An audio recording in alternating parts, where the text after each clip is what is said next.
नमस्कार दोस्तों, आज हम लोग UP TET and C TET शिक्षक पात्रता परीक्षा परीक्षा रिफ्रेश हो जाएंगे आप इस पूरी क्लास को कंप्लीट करके। मतलब आपका जैसे कि आप कक्षा 1 से लेकर 5 तक वाले का पेपर दे रहे हैं, ठीक है। 880 पेज हैं, कंप्लीट सिलेबस हो जाएगा इससे। ये क्लास आपको एक मिरेकल की तरह साबित होगी, इसलिए आपको धैर्य बना के रखना है। देखिए, सबसे पहले हम पर्यावरण कंप्लीट करेंगे, पूरा सिलेबस कंप्लीट करा देंगे। पर्यावरण का सिंगल क्वेश्चन आपसे बाहर नहीं जाएगा, ठीक है। अब देखिए, बाल विकास एवं शिक्षण विधियाँ, इसको भी हम पूरा सिलेबस कराएंगे और सारा का सारा, ठीक है। काफ़ी बड़ा सिलेबस है, फास्टली कवर कराएंगे सब कुछ। और जो भी इम्पोर्टेंट है उस पर हम नोट डाउन कर देंगे, उसको मतलब आप रिवीजन कर लेना। अब देखिए, हमारा जो गणित है इसको भी हम पूरा कंप्लीट कराएंगे, ठीक है। यहाँ पर अध्ययन संबंधी मुद्दे ये सब जो भी हैं, और हिंदी हिंदी को भी हम एकदम कंप्लीट कराएंगे सारे टॉपिक्स। इंग्लिश नहीं कंप्लीट कराएंगे, संस्कृत कंप्लीट कराएंगे, ठीक है। चलिए, सबसे पहले हम यहाँ पर कंप्लीट करेंगे, ये आपको पूरा सिलेबस दिया गया दोस्तों। यहाँ पर हमारा रहेगा सबसे पहले पर्यावरण।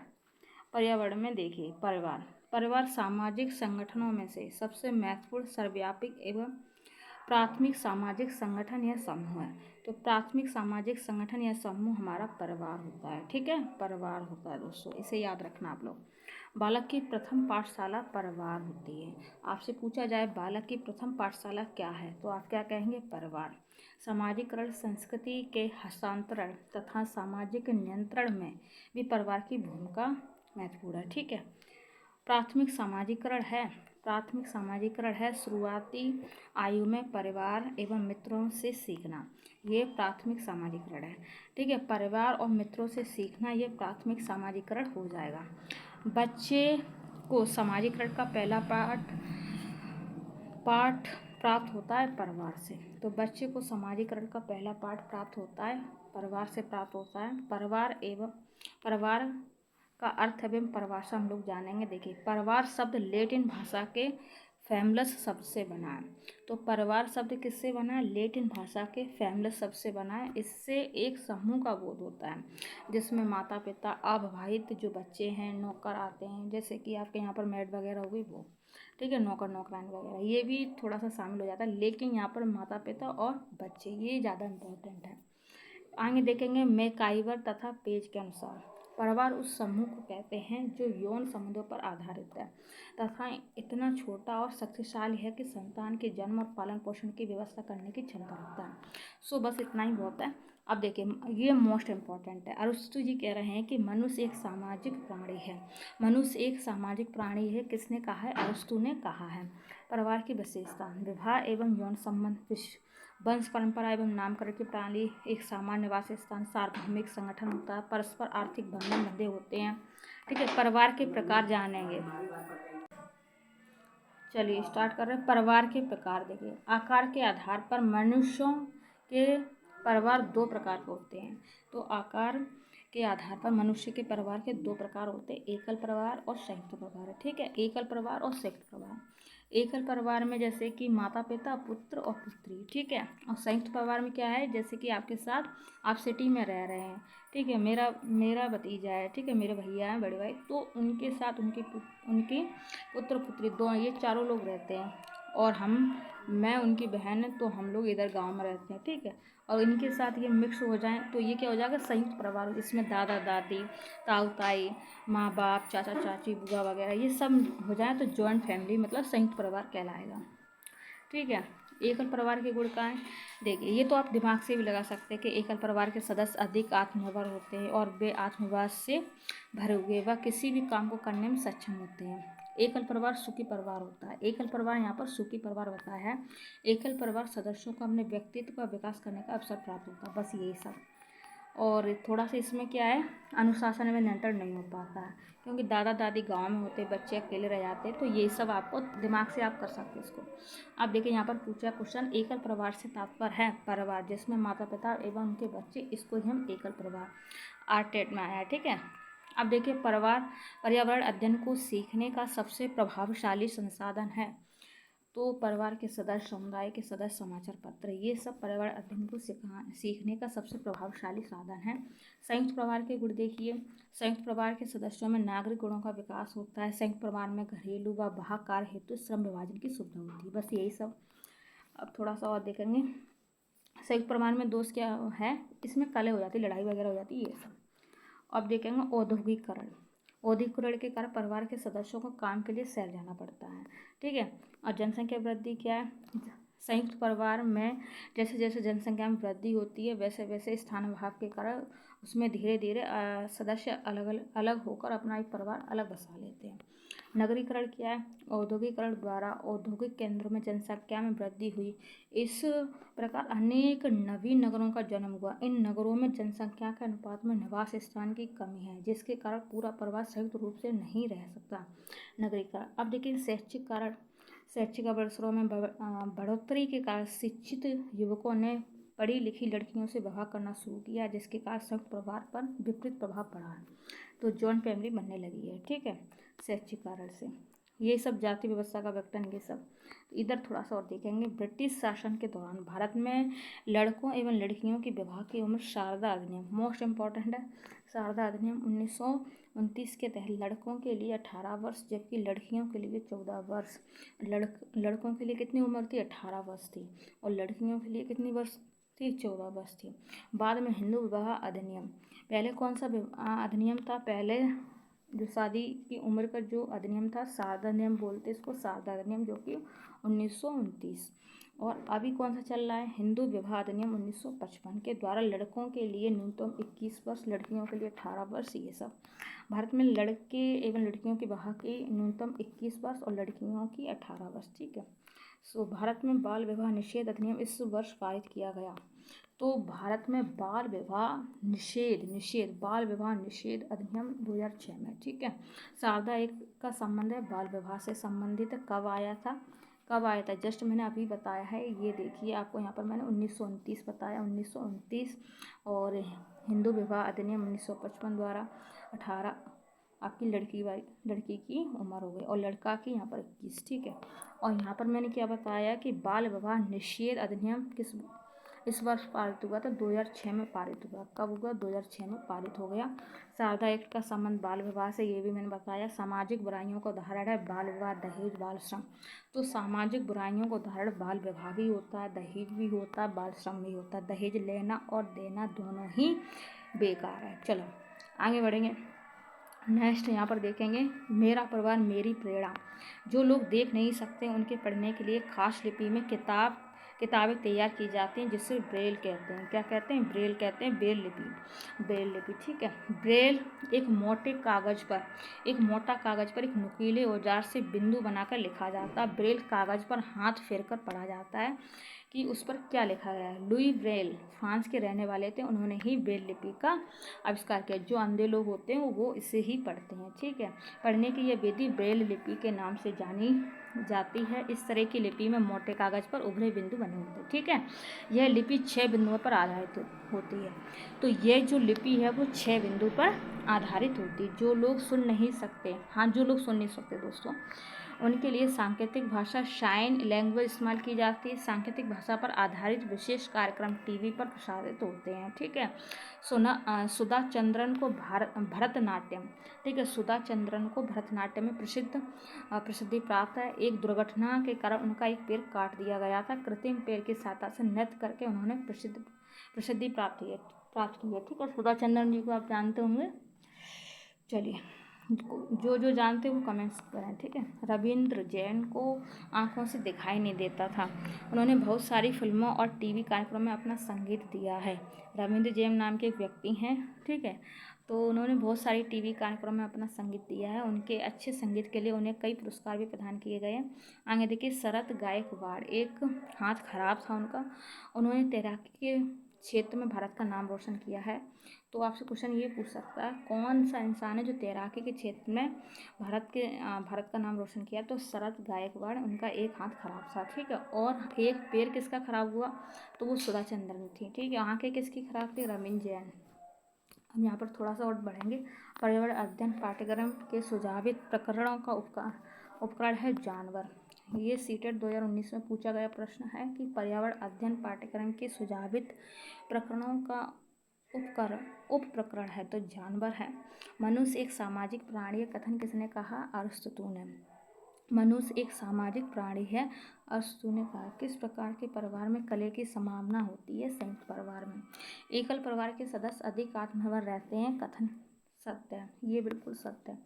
भारतीय संविधान में प्रत्यक्ष रूप से किसके ऊपर चर्चा किया गया? तो प्रत्यक्ष रूप से किसके ऊपर चर्चा की गई है? बाल श्रम के ऊपर प्रत्यक्ष रूप से चर्चा की गई है। किस आर्टिकल में की गई है? कमेंट्स में बताना। अब देखिए, सती प्रथा के विरुद्ध सर्वप्रथम प्रयास राजा राम मोहन राय ने किया था। ठीक है, सती प्रथा के विरुद्ध मोस्ट इम्पॉर्टेंट। हिंदू उत्तराधिकार अधिनियम बना 1956 में। हिंदू उत्तराधिकार अधिनियम 1956 में। समाज की सबसे छोटी इकाई परिवार है। ठीक है, जिस परिवार में सामाजिक, आर्थिक एवं धार्मिक दायित्वों के क्षेत्र में पुरुषों की अपेक्षा स्त्रियों की प्रधानता होती है, उसको हम बोलेंगे मातृ संतात्मक परिवार। ठीक है, जिसमें स्त्री की ज़्यादा चलती है तो उसको मातृ संतात्मक परिवार बोलेंगे। ऐसे परिवार जिनमें परिवार की सत्ता किसी पुरुष सदस्य के हाथ में होती है उसको पितृ सत्ता। पा से पापा पिता, ठीक है, माँ से माता माता, ऐसे कनेक्ट। बेस्ट मार्क के अनुसार प्रारंभिक परिवार किस प्रकार के होते हैं? एक विवाह। बेस्ट मार्क के अनुसार प्रारंभिक जो परिवार होते हैं वो एक विवाह होते हैं। ठीक है, परिवार की संपत्ति में परिवार के सभी सदस्य अधिकार जन्मजात होता है, सभी सदस्यों का। तो ये किसका नियम है? मिताक्षरा का नियम है ये, कि जो भी परिवार का सदस्य होगा, ठीक है, तो परिवार के सभी सदस्य अधिकार होंगे उनके पास जन्मजात। ठीक है, संयुक्त परिवार को कायम रखने के लिए उत्तरदायी है ग्रामीण विभाग। संयुक्त परिवार को कायम रखने के लिए कौन जिम्मेदार? अभी भी उत्तरदायी तो ग्रामीण है। तो जो गांव है वहीं पर ज़्यादातर संयुक्त परिवार होते हैं, मतलब ताई ताऊ सब जॉइंट मिलकर साथ में रहते हैं सभी लोग। ठीक है, मनु के मतानुसार कौन सा विवाह सर्वोत्तम है? तो मनु थे एक, तो उनके अनुसार विवाह सर्वोत्तम है ब्रहा विवाह। कौन सा? ब्रहा विवाह मनु के द्वारा। ठीक है, हिंदू विवाह को एक सामाजिक समझौता माना जाता है। अधिनियम हिंदू विवाह एवं विवाह विच्छेद अधिनियम 1955 के द्वारा। अब हमारा दूसरा चैप्टर शुरू होता है, भोजन एवं स्वास्थ्य एवं स्वच्छता। सबसे पहले भोजन, फूड के बारे में बात करेंगे। सभी जीवों को ऊर्जा उनके भोजन से मिलती है, सभी जीवों को। ठीक है, अर्थात भोजन वह खाद्य पदार्थ है जो जीवों को ऊर्जा प्रदान करता है। सभी जीवों को प्रत्यक्ष या अप्रत्यक्ष रूप से भोजन पौधे से ही प्राप्त होता है। तो जो भी जीव है उनको प्रत्यक्ष अप्रत्यक्ष, ठीक है, जैसे कि हमारा इलेक्शन प्रत्यक्ष और अप्रत्यक्ष होता है, प्रधानमंत्री का प्रत्यक्ष होता है, राष्ट्रपति का अप्रत्यक्ष होता है, वैसे ही हमारा जो जीव है उनमें जो खाने जो भोजन का है ये प्रत्यक्ष अप्रत्यक्ष होता है दोनों रूप से। तो ये अप्रत्यक्ष रूप से भोजन पौधे से ही प्राप्त होता है। कैसे भी कर लें, अप्रत्यक्ष कर लें, प्रत्यक्ष कर लें, कुछ भी कर लें, भोजन हमें पौधे से ही प्राप्त होगा, ऐसे बता रहा है यहाँ पर। अब देखिए, थोड़ा सा और बता रहा है कि पर्यावरण के जैविक घटक हैं। पर्यावरण के जैविक घटक हैं पौधे, पर्यावरण के जैविक घटक हैं पौधे दोहरे। ठीक है, पर्यावरण के जैविक घटक पेड़ पौधे, ये सब चल जाएगा यहाँ पर। अब यहाँ पर देखेंगे भोजन के, अब यहाँ पर मैंने पेड़ पौधे भी लगा दिया, तो पेड़ पौधे यहाँ पर दोनों ही सही हो जाएगा। अब देखेंगे भोजन के घटक। हमारे भोजन में मुख्य जो हम भोजन करते हैं उसमें कार्बोहाइड्रेट 100%, ठीक है, प्रोटीन में 100%, वसा भी, विटामिन तथा खनिज लवण, ये सब हमारे भोजन में होते हैं दोस्तों, ये सब। ठीक है, वसा भी। अब देखिए, हमारे शरीर में रुक्षांश तथा जल भी शामिल है। अब हमारे शरीर में रुक्षांश तथा जल, अब ये कौन सा नया डिफरेंट शब्द आ गया, इसको भी नोट कर लें। इसलिए कि हमारे शरीर में रुक्षांश तथा जल भी शामिल है जिनके हमारे शरीर में आवश्यकता होती है। कार्बोहाइड्रेट देखिए, कार्बोहाइड्रेट कार्बन को सी हाइड्रोजन का H, ऑक्सीजन का O से बना एक कार्बनिक यौगिक। कार्बोहाइड्रेट क्या होता है? कार्बोहाइड्रेट सबसे ज़्यादा आलू में होता है। ठीक है, अब कार्बोहाइड्रेट हम तब से चिल्ला रहे हैं, तो ये कार्बन, हाइड्रोजन, ऑक्सीजन का बना एक कार्बनिक यौगिक है। हमारे भोजन में पाए जाने वाले मुख्य कार्बोहाइड्रेट मंड तथा शर्करा के रूप में होते हैं। जो कार्बोहाइड्रेट होता है वो मंड और शर्करा के रूप में होते हैं। सभी प्रकार के कार्बोहाइड्रेट पाचन के उपरांत ग्लूकोज में परिवर्तित हो जाते हैं।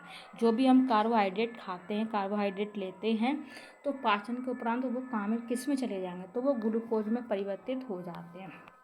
जैसे कि यहाँ पर कार्बोहाइड्रेट के कुछ स्रोत है, जैसे कि यहाँ पर तरबूज है, आम है, मक्का वगैरह ये सब, ठीक है। तो अब देखेंगे यदि एक अध्यापक है, ठीक है, आलू, चावल, ब्रेड एवं शक्कर शक्कर के उदाहरणों का सहारा लेता है, तो वह पढ़ाना चाहता है। आलू ले लिया, चावल ले लिया, ब्रेड ले लिया, शक्कर ले ली, तो वो क्या समझा रहा है, तो वो कार्बोहाइड्रेट के बारे में बताएगा। इस बात को आप याद रख लेना, ये मत बताना कि ये चावल है, सब्जी वगैरह के सब के बारे में नहीं, ये सब चीज़ें लेके बैठा तो वो कार्बोहाइड्रेट के बारे में बताना चाह रहा है। प्रोटीन प्रोटीन क्या है? प्रोटीन मुख्यतः शरीर में वृद्धि सहायक है। जो भी हमारा जैसे शरीर है, ये मैं हूँ, ठीक है, टिंगू, ठीक है, ये टिंगू है। टिंगू कुछ दिनों बाद इतना बड़ा हो जाएगा, अभी 5 साल का, अभी ये 8 का हो गया, तो ये बड़ा हो गया, ये लंबा हो गया। तो ये किससे हो रहा लंबा, किससे हो रहा? तो ये प्रोटीन वगैरह लेता है उससे, ठीक है, शरीर में वृद्धि इससे ही होती है, ठीक है। तो अब देखिए, प्रोटीन युक्त भोजन को शरीर वर्धक भोजन कहते हैं। जो भी हम प्रोटीन, शरीर ऐसे पूछ ले क्वेश्चन, शरीर वर्धक भोजन किसे कहेंगे? अब आपसे पूछे कार्बोहाइड्रेट, वसा वगैरह 4 ऑप्शन दे दिए, उसमें प्रोटीन होगा तो आप प्रोटीन टिक करेंगे, वही आपका क्वेश्चन का आंसर सही जाएगा, ठीक है। तो चलिए आगे देखा, प्रोटीन के यौगिक मुख्यतः कार्बन, हाइड्रोजन, ऑक्सीजन, नाइट्रोजन तत्व से मिलकर बना होता है, ठीक है। तो ये सब चना में होता है, मूंग में होता है, तुअर की दाल में होता है, राजमा में, ये और सबसे ज़्यादा सोयाबीन में बहुत ज़्यादा प्रोटीन होता है, ठीक है। अब देखेंगे ये स्रोत के आधार पर प्रोटीन 2 प्रकार के होते हैं। प्रोटीन कितने प्रकार के होते हैं? प्रोटीन कितने प्रकार के होते हैं? प्रोटीन 2 प्रकार के होते हैं। टू हम लिखते हैं टी, टू टी, इस प्रकार से। तो टू मतलब 2, ठीक है। तो प्रोटीन 2 प्रकार के होते हैं, जंतु प्रोटीन और वनस्पति प्रोटीन। जंतु में जैसे कि जंतु द्वारा प्राप्त हो रहा दूध, मांस, मछली, पनीर, अंडा वगैरह ये सब। और वनस्पति में दालें, सेम, सोयाबीन, फलियाँ, गरीदार फल, ये सब आपके वनस्पति प्रोटीन। सबसे ज़्यादा प्रोटीन नोट करना, सबसे ज़्यादा प्रोटीन सभी को पता भी होगा, 43%। अभी हमको सबको पता है कि सबसे ज़्यादा प्रोटीन सोयाबीन में होता है, लेकिन कितने परसेंट? 100% होता है, 100% होता है, सभी चीज़ में 100% होता है। तो 100% में हमारा प्रोटीन कितना परसेंट? प्रोटीन हमारा 43% सोयाबीन में होता है। सोयाबीन प्रोटीन कितना होता है? 43%। निम्न वर्ग में प्रोटीन की प्रचुरता है, तो सबसे सोयाबीन, चना, मक्का, ठीक है। क्वाशरकोर नामक रोग कमी के होता है प्रोटीन। तो क्वाशरकोर ये प्रोटीन के कारण हो जाता है, ठीक है, कमी के कारण, प्रोटीन की कमी के कारण आपका क्वाशरकोर नामक रोग हो जाएगा, ठीक है। ऐसे बहुत ज़्यादा इम्पोर्टेंट। प्रोटीन का सर्वोत्कृष्ट स्रोत है सोयाबीन, 43% होता है, ठीक है। कार्बोहाइड्रेट, प्रोटीन दोनों में पाए जाने वाला सामान्य तत्व है। कार्बोहाइड्रेट, ठीक है, हमने सुना था, प्रोटीन भी सुना है। तो उसमें एक चीज़ जरूर होगा, वो होगा कार्बन दोनों में ही है, ठीक है। भोजन के विटामिन अथवा खनिज मात्रा की तुलना में इसका पोषक योगदान कैलोरी में है, पोषक घनत्व, ठीक है। भसा देखिए, भसा में भी कार्बन, हाइड्रोजन तथा ऑक्सीजन तत्व होते हैं। ठोस रूप में भसा को चर्बी तथा तरल रूप में तेल कहते हैं। ठोस रूप में ठोस चर्बी, और तरल में तेल, ता से तेल, ऐसे याद रखो, ठीक है। लोह तत्व प्रचुर मात्रा में होता है। तो जो लोह तत्व, ठीक है, तो सबसे ज़्यादा लोह तत्व आंवला में होता है, पालक में होता है और गुड़ में। इसमें लोह तत्व बहुत हो जाता है। आयरन जैसा आपको बनना है, लोह जैसे बनना है, तो आपको आंवला, पालक और गुड़ खाना चाहिए। अब देखिए विटामिन, मोस्ट इम्पॉर्टेंट विटामिन, देखिए जल में घुलनशील विटामिन कौन कौन से? देखिए vitamin B1 thiamine, vitamin B2 riboflavin, vitamin B3 niacin बोलते हैं, vitamin B5 pantothenic, vitamin B5, इन अजीब नेम है तो कैसे याद रखा जाएगा, अभी हम सब कुछ क्लियर कराएंगे ट्रिक से। देखिए B6 pyridoxine, B12 cyanocobalamin, B7 vitamin H, इसको बायोटिन भी बोलते हैं, और विटामिन B9 को फोलासिन, फोलिक अम्ल समूह, ठीक है। विटामिन C, एस्कॉर्बिक अम्ल, ये सब आपके जल में घुलनशील है। अब इनको याद कैसे रखा जाए, देखिए सबसे पहले हम यहाँ पे स्टार्ट करेंगे। पहले आपको याद रखना है जल में घुलनशील, जल में घुलनशील, जल में घुलनशील, ठीक है। और सबसे पहले विटामिन B1, इसको बोलेंगे थायमीन, ठीक है। क्या बोलेंगे? थायमीन। क्या बोलेंगे? थायमीन, थायमीन, ठीक है। थायमीन हो गया पहला। कौन सा है? थायमीन। इसमें ना अनाज, फलियां, सोयाबीन, दूध, ईस्ट, अंडे, मांस वगैरह। और विटामिन B1 मतलब थायमीन, विटामिन B1 की कमी से कौन सा रोग हो जाता है? बेरी बेरी हो जाता है। कौन सा हो जाता है? बेरी बेरी, ठीक है। ये हो गया आपका पहला। अब दूसरा देखिए विटामिन B12, इसको राइबोफ्लेविन बोलते हैं। विटामिन B12 को क्या बोलते हैं? राइबोफ्लेविन, ठीक है। अब इसमें पनीर अंडा वही सब चीज़ें चल रही हैं और इसकी कमी से क्लोरोसिस हो जाता है और त्वचा का फटना हो जाता है, त्वचा फटने लगती है, क्लोरोसिस, ये सब आपके विटामिन 2 की कमी से हो जाता है। इसको राइबोफ्लेविन, फ्लेविन से आपको याद रखना है फटना, फ्लेविन से आपको याद रखना है फटना, ठीक है। तो फ्लेविन से आपको याद रखना है त्वचा का फटना। B2, टू टू टू से टू फट जाएगा, ठीक है। किलो के भाव, किलोल, किलोल तू फट जाएगा, किलो लोल तू फट जाएगा, गुस्से में बोला, ठीक है। बी टू बोला, किलो किलो लोल तू फट जाएगा, मतलब त्वचा का फटना, ऐसे। आप देखिए थोड़ा सा और देखें B3 न्यायशील, ठीक है। तो B1 आपको याद रखना है थायमिन, B2 राइबोफ्लेविन, इससे आपको रोग हो जाएगा क्लोरोसिस, लोल तो फट जाएगा, त्वचा का फटना, ऐसे याद रखना। अब देखिए तीसरा B3 न्यायशील, ठीक है। B3 न्यायशील, ठीक है। तो इसमें दूध वगैरह, मछली वगैरह, यकृत, अंडे, फलियां वगैरह ये सब इसमें होता है, ठीक है। तो जो B3 है इससे पेलार्गा रोग हो जाता है, पेलार्गा हो जाता है, पेलार्गा मोस्ट इम्पॉर्टेंट। तो न्याय अब न्यायशील B3 देखो B3 जैसे कि आपका जज साहब है, एक ये जज साहब बैठा होता है, ठीक है, एक वकील बैठा होता है, एक इस पक्ष का एक इस पक्ष का, ठीक है, ये वकील साहब बैठा है।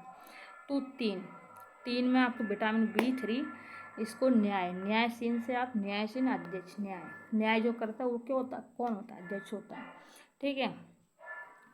फिर ये अध्यक्ष न्याय करता तो पेलार्गा, तो किससे करता है लास्ट में? पेन से, और पेन क्या करता है? तोड़ देता है, पेलार्गा पेन एक लेता है और लास्ट में न्याय करके तोड़ देता है पेन को, याद होगा आपको, ठीक है, पेलार्गा। तो विटामिन B3 न्यायशीन, न्याय करता है, और पेलार्गा, कौन सा रोग हो जाता है? पेलार्गा, मोस्ट इंपॉर्टेंट याद रखना। B4 कोई भी विटामिन नहीं है, B5 याद रखना। तो B5 से 5 आप हिंदी में हम 5 लिखते हैं कि नहीं लिखते? 5, ठीक है, 5। तो 5 पैटाथिनिक, पा शब्द आ रहा है 5, B5 5 पैटाथिनिक, ठीक है। तो ऐसे याद रखना। तो B5 पैटाथिनिक, ठीक है।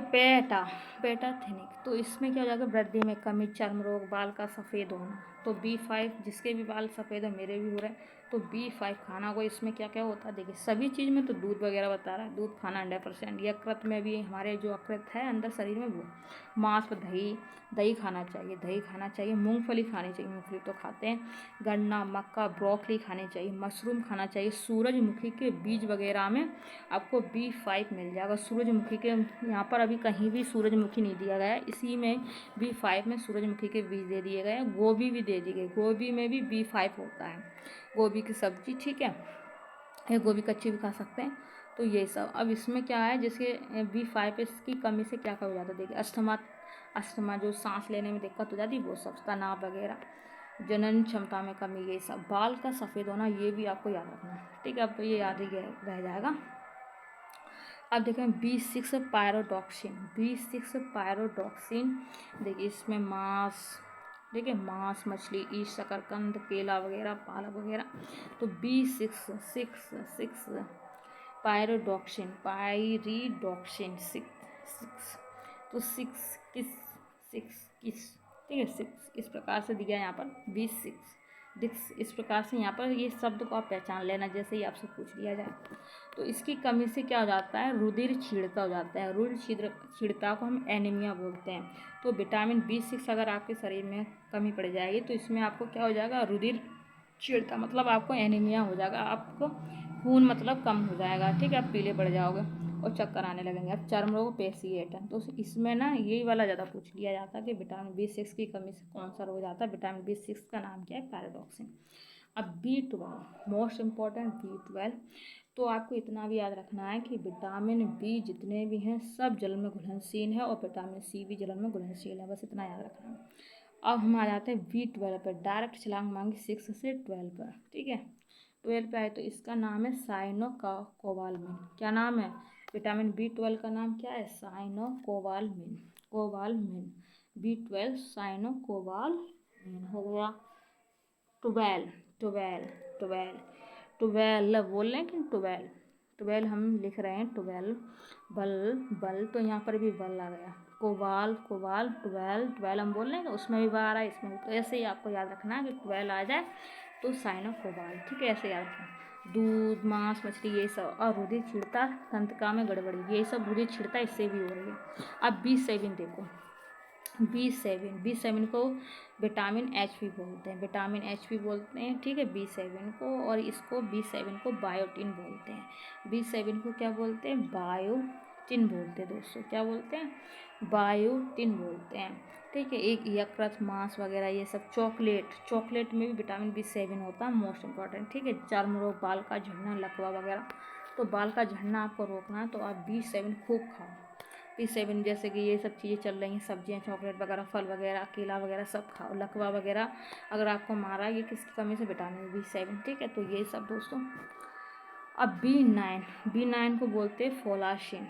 B9 नानी याद आ जाती है, ऐसे याद रखो, नानी याद आ जाती है जब फौलाद सा इंसान खड़ा होता है सामने मारने को, और ये छुटकू सा बैठा है इसको मारने को, तो क्या हो जाता है, फोलाशिन, फौलाद जैसा इंसान आ जाता है, तो क्या आ जाते हैं, नानी ना से B9 ऐसे करके तो फोलाशिन हो जाएगा, ऐसे याद रखना। रुधिर की कमी हो जाती है, वृद्धि का अवरोध हो जाता है, वृद्धि नहीं बढ़ती, ये सब। विटामिन सी को एस्कॉर्बिक अम्ल बोलते हैं, क्या बोलते हैं, एस्कॉर्बिक, ठीक है, एस्कॉर्बिक। इसको ना इससे क्या हो जाता है, स्कर्वी, एस्कॉर्बिक ऐसे इस प्रकार से आ रहा है सी। तो बस यही विटामिन सी में नींबू, खट्टे फल, टमाटर, पपीता, आलू, अमरूद, ब्रोकली, कीवी, स्ट्रॉबेरी, पालक, ये सब में होता है विटामिन सी। अब देखेंगे भसा में घुलनशील, पहले मैंने जल में घुलनशील बताया, अब हम आपको भसा में घुलनशील बताएंगे, ठीक है। तो विटामिन ए को रेटिनॉल बोलते हैं, विटामिन ए रेटिनॉल, ठीक है। तो इसमें दूध, मक्खन, दही, अंडा वगैरह ये सब, ठीक है। गाजर में विटामिन ए होता है, मोस्ट इम्पॉर्टेंट, ठीक है। अखरोट में भी होता है, हरी सब्जी में भी होता है। तो विटामिन ए, अब देखिए कमी का प्रभाव देखिए, कॉर्निया व त्वचा की कोशिकाओं का सल्की भवन हो जाता है, रतौंधी वृद्धि अवरोध होना, ठीक है, केरोटोमेसिया हो जाता है। तो रतौंधी रोग किससे हो जाता है, विटामिन ए की कमी से। और केरोटोमेसिया एक अलग ही तरह का बता रहा भाई, इसके बारे में सर्च कर लेना। अब देखेंगे विटामिन ए रेटिनॉल, ठीक है। विटामिन डी कैल्सीफेरॉल ये सब, ठीक है। सूर्य के प्रकाश में विटामिन डी होता है, इससे देखिए ओस्टियोमेलेशिया वयस्कों में होता है, रिकेटस बच्चों में होता है, इससे सुगर रोग के नाम से जाना जाता है। तो ओस्टियोमेलेशिया ये वयस्कों मतलब बड़े लोगों में हो जाता है, युवा टाइप, ठीक है, लेडीज वगैरह सभी लोग ओस्टियोमेलेशिया। और जो रिकेटस है वो बच्चों में होता है। इसके अलावा हड्डी के पतला कमज़ोर होने से ओस्टियोपोरोसिस कहते हैं, ठीक है। विटामिन ई को टोकोफेरोल, विटामिन ए करके हम ई से आपको याद रखना, ए ऐसे करके, तो आप टोक रहे हो ना, ए इस करके आप टोके तो टोकोफेरोल ऐसे याद रखना है, ठीक है। जननांग तथा पेशियाँ कमजोर, जननांग क्षमता में कमी विटामिन ई से।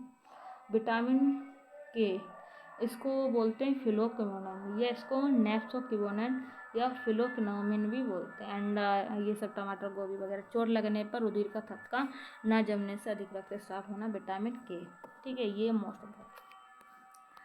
और देखिए कार्बोहाइड्रेट शरीर को ऊर्जा प्रदान करता है, तो कार्बोहाइड्रेट वो शरीर को ऊर्जा प्रदान करता है, ठीक है। वजन में कमी होने वाले रोग, तो कार्बोहाइड्रेट अगर आप कम खाओगे दोस्तों तो वज़न में कमी, जैसे कि आपको वज़न कम करना है, तो कार्बोहाइड्रेट कम कर दो, ठीक है। अब जैसे कि कार्बोहाइड्रेट किस किस में होता है वो आप सर्च कर लेना, तो वो चीज़ आपको कम करनी है। तो वज़न में कमी, थकान, आपके अंदर अगर कार्बोहाइड्रेट्स की कमी होगी तो आप में वज़न कम हो जाएगा, आप में थकान हो जाएगी। प्रोटीन शरीर की वृद्धि के लिए इम्पॉर्टेंट है, ठीक है। इससे जो रोग हो जाएगा वो क्वाशरकोर और मेरास्मस, मोस्ट इम्पॉर्टेंट याद रखना।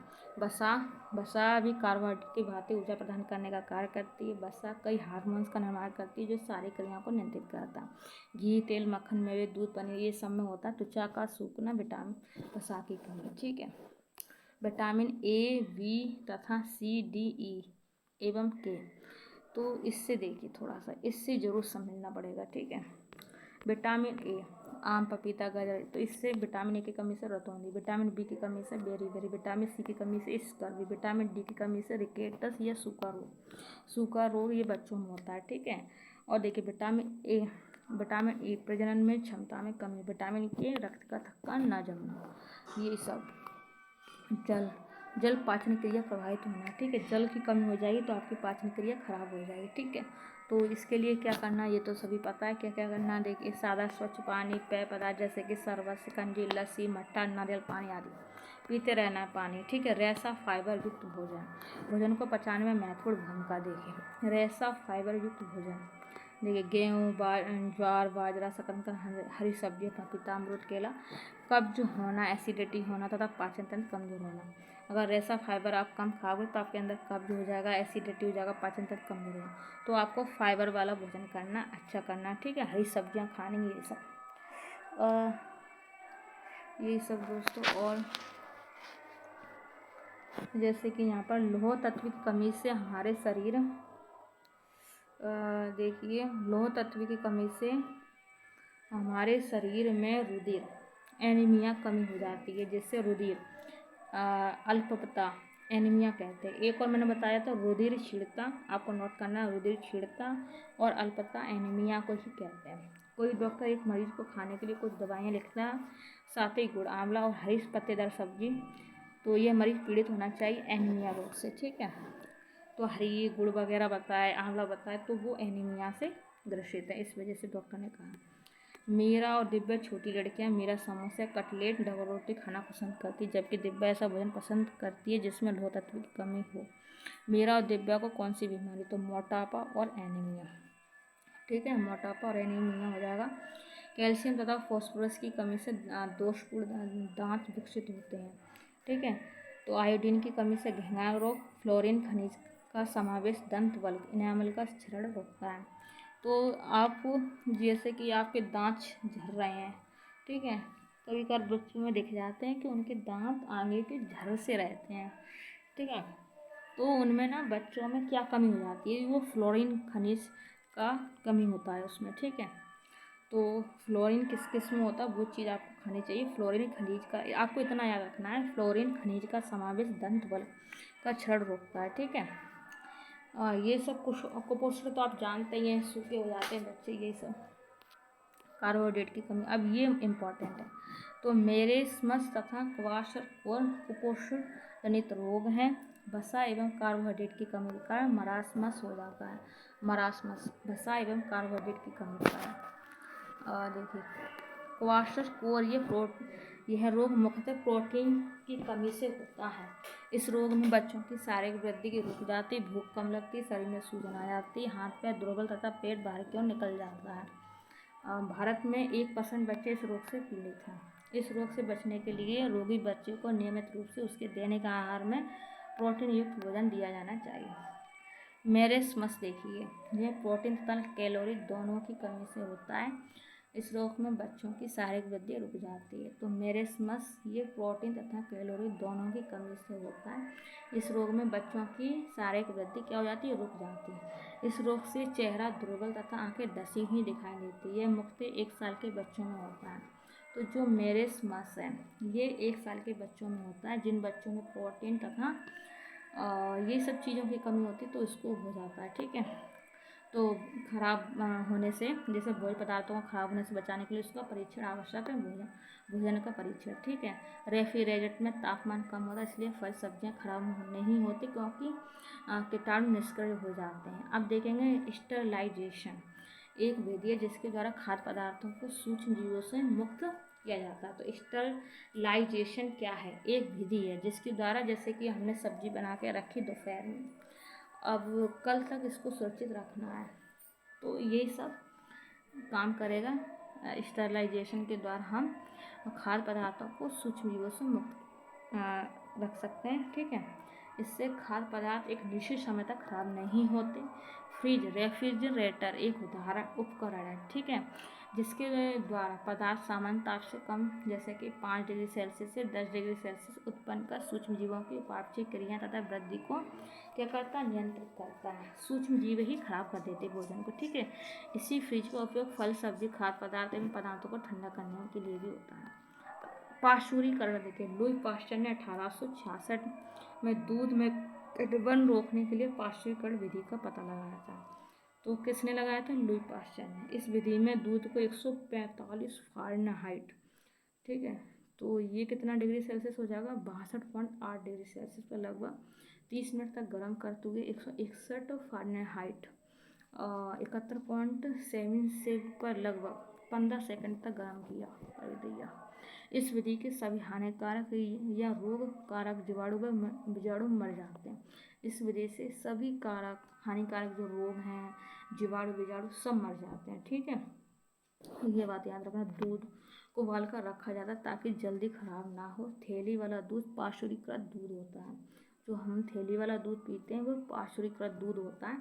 30 सेकंड के लिए उबाल कर और ठंडा करके थैलियों में पैक कर दिया जाता है, जिससे वह जल्दी खराब ना हो। इस विधि में सभी हानिकारक या रोग कारक जीवाणु सब मृत हो जाते हैं दोस्तों। ठीक है। अचार में नमक सोडियम क्लोराइड NaCl मिलाकर रखने में नमक संरक्षक का कार्य करता है। जैम जेली व शरबत जिन बर्तनों में सुरक्षित रखे जाते हैं उनको जीवाणु रहित किया जाता है। इसके लिए बर्तनों को निश्चित समय के लिए पानी में खुलाया जाता है। इसके अतिरिक्त इन सामग्रियों में सोडियम मेटाबाइसल्फाइड, ठीक है, सोडियम मेटाबाइसल्फेट तथा सोडियम बेंजोएट की निश्चित मात्रा मिलाई जाती है, जो परिरक्षक का कार्य करती है। सॉस चटनी, एसिटिक अम्ल इसका सूत्र है CH3COOH, परिरक्षक का कार्य करता है। सॉस व चटनी का परिरक्षक का कार्य कौन करता है? एसिटिक अम्ल का सूत्र है CH3COOH। खराब भोजन व दूषित जल से होने वाले रोग। ठीक है। तो यहाँ पर देखिए, इन जीवाणु द्वारा उत्पन्न रोग मुख्यतः हैजा, टीबी, निमोनिया, टाइफाइड, डिप्थीरिया, सुजाक, पीलिया रोग, कुकुर, खांसी, कोढ़ तथा टेटनस आदि। कवक द्वारा, यहाँ पर मैंने क्या बताया? जीवाणु द्वारा बताया था। ठीक है। अब मैं कवक द्वारा, मोस्ट इम्पोर्टेंट देखिए, मुरब्बे, अचार, रोटी, फल तथा अनाज खराब हो जाते हैं कवक द्वारा। ठीक है। इसको वो सेवाल भी बोल देंगे। ठीक है। राइजोपस, म्यूकर, एस्पेरलिस तथा पेनिसिलियम आदि कवक हमारे भोजन को खराब करते हैं। तो इन सब के नाम रखना है। इनके कारण हमारा भोजन खराब हो जाता है और कई रोग भी उत्पन्न करते हैं। कवक द्वारा उत्पन्न रोग है दाद। ठीक है। खराब हो जाने के अलावा दूषित जल का प्रयोग भी भिन्न भिन्न प्रकार के रोग उत्पन्न करता है। दूषित जल से होने वाले रोग देखिए, याद रखिए, हैजा होता है, टाइफाइड होता है, पीलिया होता है। हैजा, टाइफाइड तथा पीलिया दूषित जल से होने वाले प्रमुख रोग हैं। ठीक है। तो देखिए, कुछ रोग परजीवी जनित होते हैं, जैसे मलेरिया, जूड़ी बुखार बोलते हैं इसको, मलेरिया, फाइलेरिया, पीलपान तथा पेचिस, अतिसार आदि रोग प्रमुख हैं दोस्तों। संक्रामक रोग देखिए, ऐसे रोग जीवों में एक दूसरे के संपर्क में आने पर फैलते हैं। ये रोग हानिकारक सूक्ष्मजीव जैसे जीवाणु, विषाणु, प्रोटोजोआ, कवक आदि से फैलते हैं। जीवाणु जनित रोग देखिए, जीवाणु जनित रोग हैं टेटनस, सिफिलिस, हैजा, डिप्थीरिया, काली खांसी, प्लेग, निमोनिया, कोलेरा, ठीक है, गोनेरिया, क्षय रोग, टाइफाइड, कोढ़ आदि। ये सब आपके जीवाणु जनित रोग हैं। जीवाणु जनित रोग आते हैं, ठीक है, तो इसे याद रखना। हैजा में आंत ज्वर के कारण है, ठीक है, जीवाणु।